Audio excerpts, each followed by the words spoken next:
Buenas tardes a los seguidores y amigos del canal.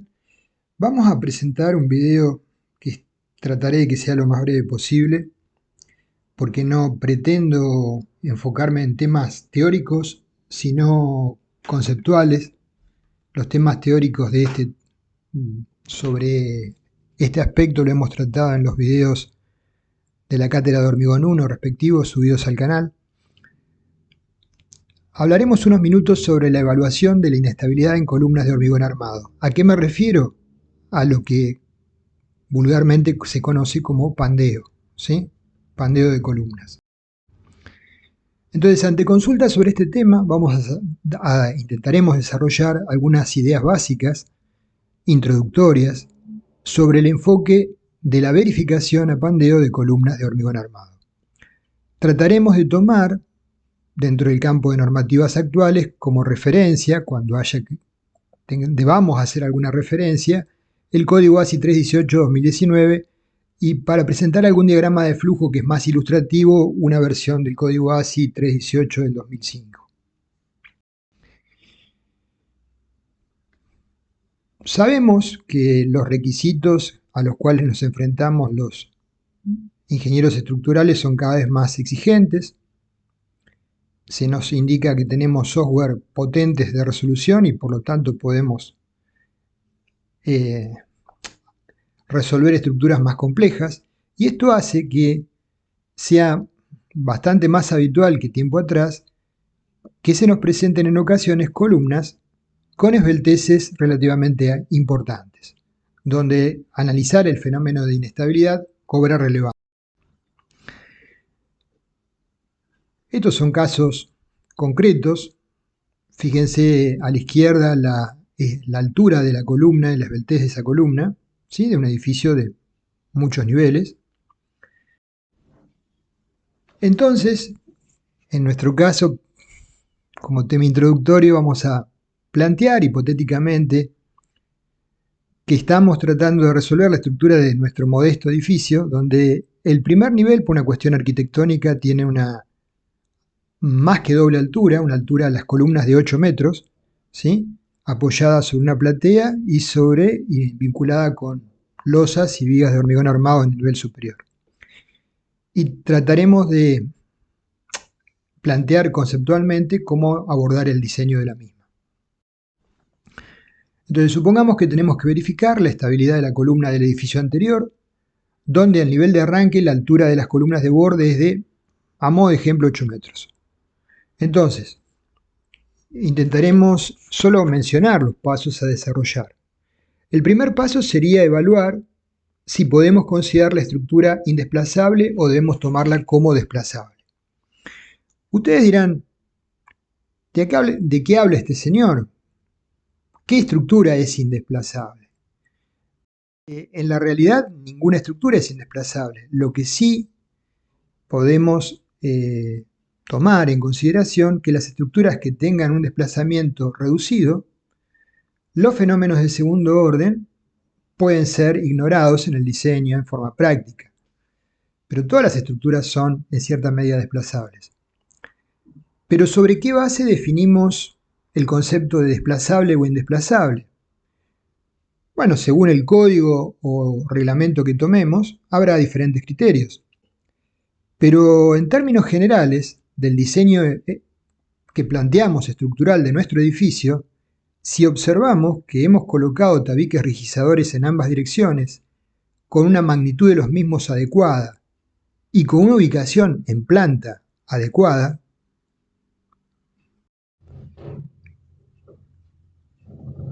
probablemente podamos definir a priori, más allá de luego hacer las verificaciones, por ejemplo, con el código ASI del índice de desplazabilidad, que lo tienen en la parte teórica, podemos a priori definir que esa estructura, esas columnas, podremos considerarlas no desplazables para hacer la verificación de segundo orden.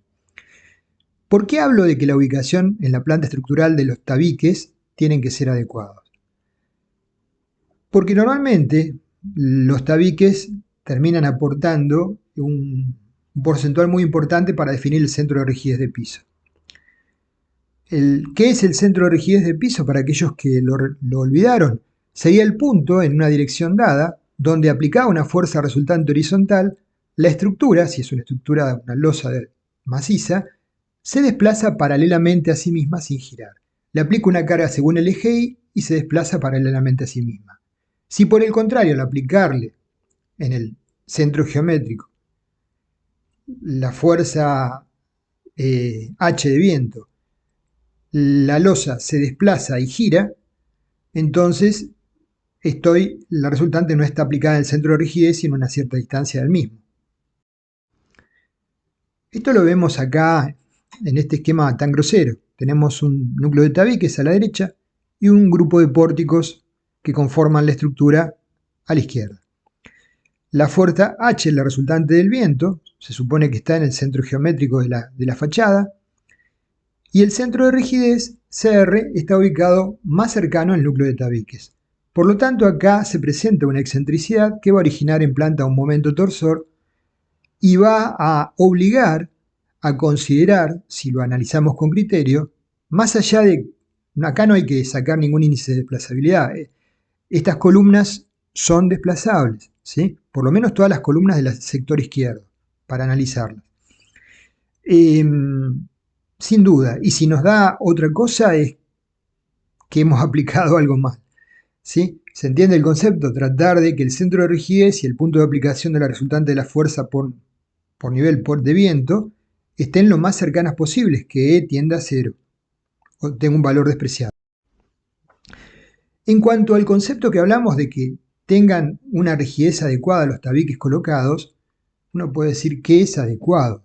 Bueno, como referencia, el código ASI 318-2014 dice: cuando los elementos de arrastramiento de un piso tienen una rigidez total de al menos 12 veces la rigidez lateral bruta de las columnas en la dirección considerada, las columnas que forman parte de los pórticos, se permite considerar que las columnas de piso están arrastradas contra desplazamientos laterales. Acá vale la pena la aclaración.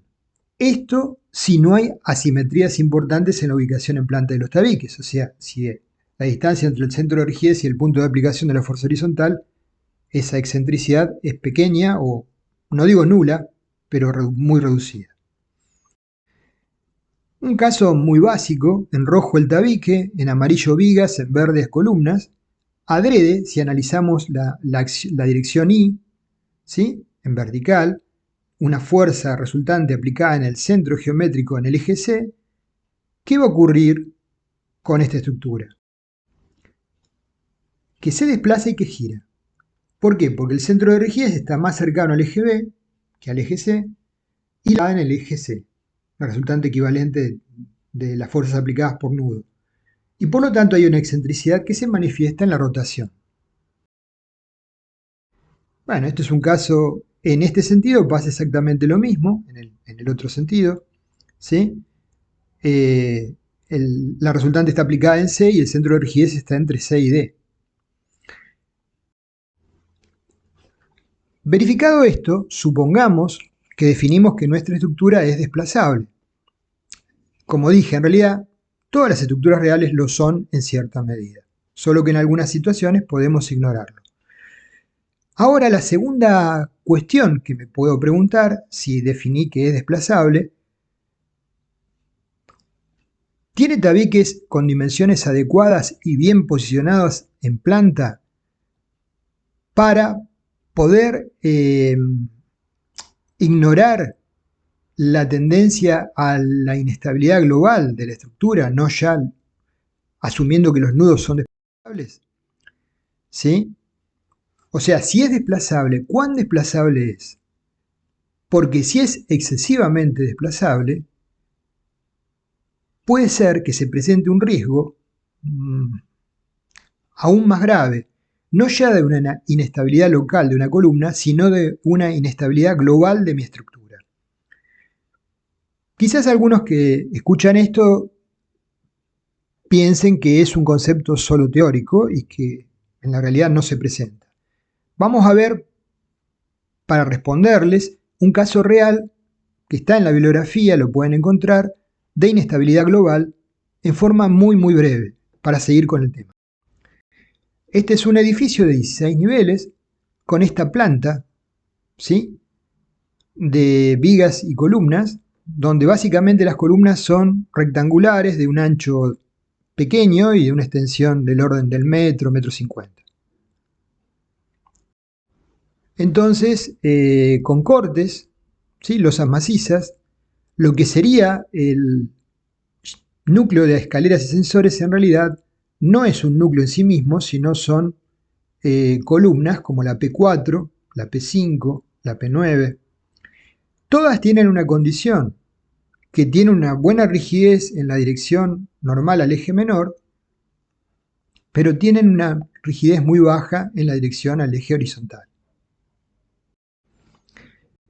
Esta estructura presentó luego de construida cuadros de fisuras como los que vemos en planta, ¿sí?, iniciales, que se fueron agravando con el correr de las semanas, lo que motivó su estudio por parte de un conocido estructuralista en Brasil,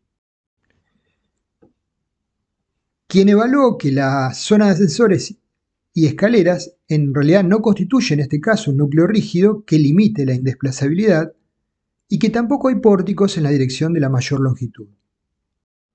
Entonces, básicamente se tendería a generar un desplazamiento global de la estructura que podría derivar en el colapso completo de la misma, ¿sí?, careciendo de rigidez adecuada en la dirección mayor. Esta es una planta simplificada de la misma, esquema estructural inadecuado.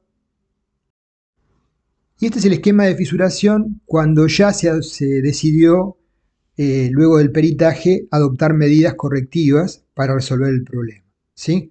Eran signos claros de que se estaban produciendo deformaciones tales que indicaban una situación de precolapso.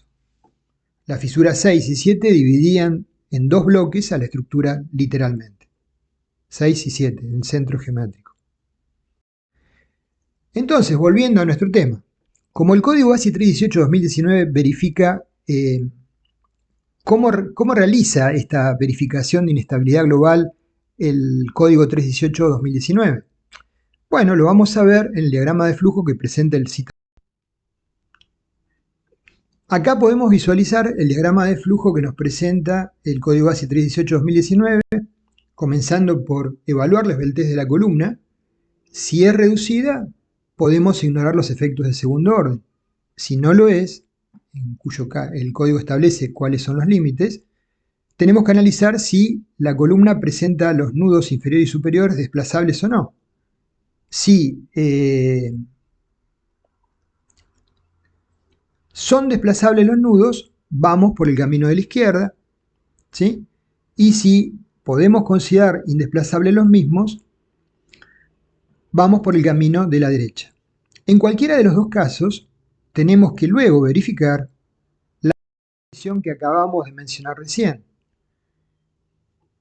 Si los momentos de segundo orden determinados por el camino de la izquierda y el camino de la derecha son de un determinado orden, hay que compararlos con los momentos de primer orden. Si exceden 1,4 veces los momentos de primer orden, hay que revisar el sistema estructural, rediseñar el sistema estructural, porque probablemente estemos ante una estructura no tan patética como la que vimos recién, pero con problemas de inestabilidad potenciales globales, ¿sí? En este diagrama de flujo siempre hay un límite para aplicar los métodos que indica el código. Es que la esbeltez no supere el valor de 100. Entonces, supongamos que de nuestro análisis definimos a la estructura como indesplazable. Entonces, para determinar la esbeltez, tendremos que interpretar qué condiciones de borde tiene la columna en estudio, tanto en el nivel inferior de piso como en el nivel superior. En realidad, lo que estamos tratando de determinar es qué grado de empotramiento elástico presenta en ambos extremos y así definir el coeficiente K. Esto vale para una columna de una estructura no desplazable o desplazable.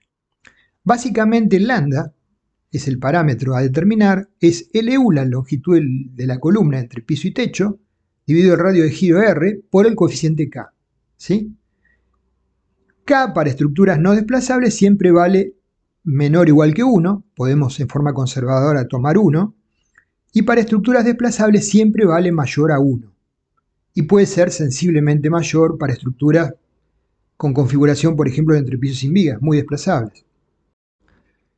Entonces, también hay que evaluar la situación de que si hay, por ejemplo, vigas en una sola dirección, entonces la altura LU para determinar lambda va a ser diferente según el plano que analicemos, X o Y, como vemos a la derecha y en el centro. ¿Sí? Hay un LUX y un LUIZ. Habrá dos lambdas. El mayor lambda será el que definirá el diseño de segundo orden. Entonces, definida la esbeltez y la desplazabilidad o no de nuestra estructura, vamos a ingresar entonces en el diagrama de flujo para evaluar el camino de verificación a seguir. En este caso, a modo de ejemplo, por ser más simple de interpretarlo para quienes estén introduciéndose en el tema, les presento no el del código ASI 318-2019, sino el del código ASI 318-2008 o el CIR 201-2005, que simplemente plantea pórtico desplazable. Si la esbeltez de la columna es menor que 22, podemos ignorar los fenómenos de segundo orden o la esbeltez y hacer un análisis de primer orden. ¿Es mayor que 22 pero menor que 100? Podemos utilizar métodos aproximados. ¿Es mayor que 100? Tenemos que hacer un análisis refinado P-delta con cualquiera de los métodos que sugiere, siguiendo las pautas que sugiere el código. Son problemas más complejos. Por el otro lado, por el lado de la derecha, ¿el pórtico es desplazable? No. Es una estructura que podemos considerar indesplazable porque tiene tabiques correctamente ubicados en posición y magnitud. La esbeltez lambda es menor que 40 o menor que 34 menos 12 el momento en cabeza y pie, M1 sobre M2. Sí. Entonces podemos ignorar los fenómenos de la esbeltez. Ignoramos el fenómeno de pandeo y hacemos un dimensionado de primer orden. Por ejemplo, con los diagramas de interacción de columnas a flexión compuesta. No, lambda es mayor. Podemos utilizar métodos aproximados siempre y cuando lambda sea menor que 100. En el caso de que lambda sea mayor que 100, debemos sí o sí recurrir a un análisis refinado. Y para cerrar la idea de este video, que es orientativo, para ir a las ecuaciones mismas que plantea el código, les propongo que vean el video de la cátedra de hormigón 1 de clase de pandeo. ¿Sí? Tenemos en un diagrama de interacción carga axil en ordenadas, momentos en abscisas. Una columna cargada con una carga P excéntrica, con una excentricidad inicial E. Producto de la aplicación de la carga P y la altura de la columna, con las condiciones de borde expuestas, se deforma una flecha delta. Por lo tanto, el momento total que va a tener la columna en el centro de la misma va a ser P por E más delta. ¿Sí? Entonces, si la longitud de la columna y la rigidez de la misma es tal que sea muy poco deformable, el primer diagrama de incremento de la primera línea, donde el momento línea punteada es P por E, hasta cortar el diagrama de interacción que define la resistencia última de una columna con una cuantía dada para una geometría dada y con una calidad de hormigón dado, ¿sí? Define el punto de rotura. La línea punteada y la línea llena dan origen a valores de P último muy cercanos. Por lo tanto, si bien se produce una pérdida de resistencia en la carga axil, haciendo un análisis exacto, la pérdida es menor a un 5% aproximadamente y por lo tanto podemos ignorarlo frente a otro tipo de errores que cometemos. El segundo diagrama, el diagrama curvo, nos está marcando una barra con una rigidez intermedia o medianamente esbelta. Entonces ya se manifiesta claramente que la intercepción del crecimiento de la curva, donde la carga axil y el momento se incrementan, corta el diagrama de interacción en un valor P último menor que el P último de primer orden. Y si finalmente la barra es muy esbelta, entonces la rotura será, en ese caso y solo en ese caso, por inestabilidad. Es decir, no se llegará a cortar la curva del diagrama de interacción, sino antes que se pierde el equilibrio, ¿sí? Entonces, por eso, en esos casos, lambda mayor que 100, en general, se requiere un análisis de segundo orden más exacto. Graficando y simplificando y redondeando el tema, posibles planteos simplificados de solución para lambda menor que 100. Podemos aplicar un procedimiento simplificado para la estructura en su conjunto, es bastante simple, con las siguientes hipótesis simplificativas.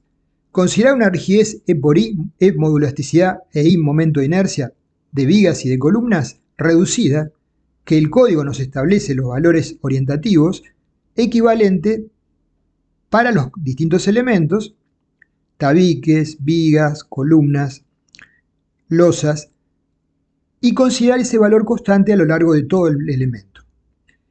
Y calcular las solicitaciones con cargas mayoradas con una resolución P delta, ¿sí?, que muchos software permiten hacerlo.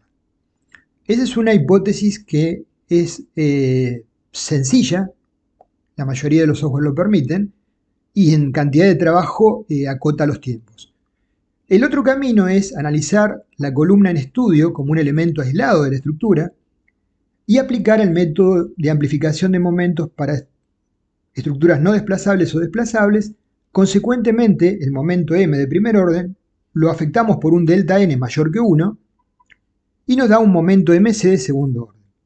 Entonces, la carga P última con ese momento mc, ingresamos a un diagrama de interacción y obtenemos la armadura requerida.